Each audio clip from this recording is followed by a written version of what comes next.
Homesteading doesn't come without a cost. Feeding animals, maintaining a garden, buying fuel for tractors and chainsaws, the receipts can stack up very quickly. We're not millionaires, and throughout our relationship and homesteading journey, we've learned we simply cannot keep up this lifestyle without sacrifice. Here's the truth no one tells you. If you want this life, it will cost you something.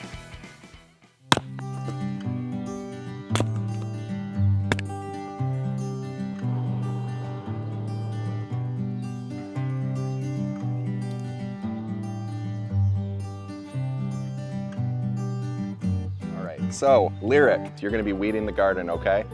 We've never had total financial freedom. We don't have a perfect setup, but we've worked to build a life that feels free, sometimes at the cost of modern comfort, convenience, and even sanity. This is how life looks for us. And I'm going to have you bring all that fencing over here. Lyric, I'm going to have you feeding the animals while I add mulch to the garden. Jet and Indy, I have a very special job for you, and I don't know if you can do it. Are you ready? I need you to sweep out the garage. You think you can do that? All right, let's go get it done. We do our best to operate as a team to tackle our daily workload. This has helped us a ton to prioritize our time. So it's often said that anyone can do this, and in some ways, anyone can. But no one ever talks about the sacrifices required to do this. So as I sit here editing this video for you guys, I'm realizing that there's some missing context. In 2016, we actually rented this house, and that's when we started homesteading. We did that for 5 or 6 years, and a lot was going on at the time with our marriage and our family that we decided we wanted to at least try out a different lifestyle. So we bought a bigger house in a neighborhood and pretty quickly realized how much we were missing out on, and we wanted to get back to the woods, back to homesteading as soon as possible. So we came back to the same property and actually purchased this house, which is where we've been ever since. If you don't know, now you know. Now you don't need a ton of money to homestead. You don't need a ton of land to grow your own food, but you do have to be willing to give up certain things. Partying, impulse spending, and in our case, about 1,000 subscription movie streaming services are all things that come to mind that you simply can't maintain if you're having to spend money on your homestead. Jet, are you sweeping? All right, good job.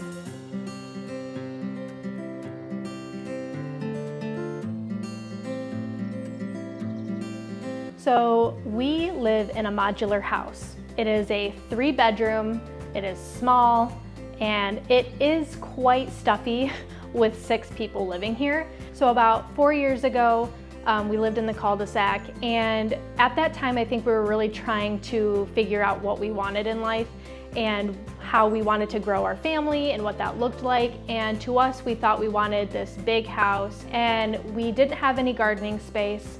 We didn't have a place for chickens, and I think after a little while we quickly realized that we felt this emptiness. We felt like we weren't cultivating things on our own. I remember getting garden boxes, subscriptions for like honey, and we weren't sourcing any of these things on our own anymore. And it just felt very unnatural. I felt very bored at that time. We realized that there was something missing. Although we were homeschooling there and everything, there wasn't much for the kids to do. It just wasn't filling our cup. So our priorities quickly shifted back to where we already came from. And I think that was a really good experience for Cam and I, because we got that taste of that lifestyle and it just wasn't filling for us. As Cameron and I have accepted and received more and more of this quiet, calmer lifestyle, Cameron wanted to get rid of the TV, and we were all kind of like, oh, like we weren't all super excited about it. I was in agreement with it, but I wasn't really sure how I felt about it. We had a 70-inch TV right here, so this whole thing was a TV. Now that that's gone, we've replaced it with our homeschool area, and it is so much more peaceful in our home in the morning. The kids aren't feeling, glued to the TV. They go outside first thing in the morning. We read in the morning, we play games in the morning, and it is so good for our family. It's not for everybody, but for our family, this switch was like a game changer. Our couch used to be over here facing the TV, and that's just, you're always facing the wall, right? And so My dad built this beautiful bookshelf for us. So instead of waking up or going to bed and you're just facing the blue light screen, right, we get this beautiful view of the woods, and those little shifts and adjustments in our day-to-day have made a huge difference in our family. Since Cameron and I have come into agreement with our priorities, and it's the land, it's the food, it's the homegrown, it's the nourishing our children, the educating our children, and once our priorities shifted and we were in alignment with that, it was really easy to accept having a small house. I think I was comparing myself so much to like influencers, Instagram. I want my house to look like this. I still want my Anne of Green Gables house, but until I get that, I'm totally at peace where I am right now. And until God brings us to those places, like, I am content. I'm thankful that we have a home. I'm thankful that we have land. You know, the grass is greener where you water it. And I have chosen to water my grass and stop looking at other people's grass. I encourage you, if you want to homestead but things aren't ideal, accepting and being thankful and grateful for what you do have is a huge mental shift, and it's one of the better ones you can do. There's definitely a piece to knowing where your food comes from, and a joy in watching our kids learn valuable skills. The reward for us is, for one, having healthier food, but also having slower rhythms to our days, having the days be purpose-driven, and having our family be able to work together as a team. The long-term freedom that this has given us and less dependence on the corporate food supply has been invaluable. Finally got the sheep in the trailer and dropped them off, and that was a really long time. I feel like that took how long? I feel like we started at 1:30.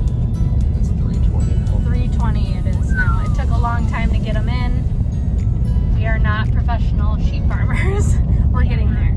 It is a balmy 92 degrees in West Michigan today. I am sweating like an insane person, but we have so much to get done on the homestead. We're gonna have to go until we either get everything done or we die of heat stroke.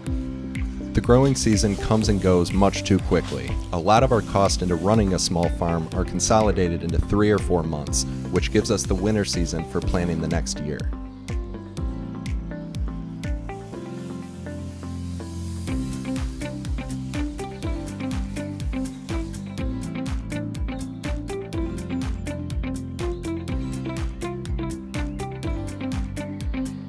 So I'm usually pretty good with being out in the sun all day, but something today happened and it was not the case. I went out there first thing this morning because there was so much to get done. I didn't drink any water, I didn't eat any food, and I just was sweating like crazy, and eventually I blacked out and almost passed out. But I went inside, took a cold shower, ate some food, drank some water, and I'm feeling a lot better. But stay hydrated.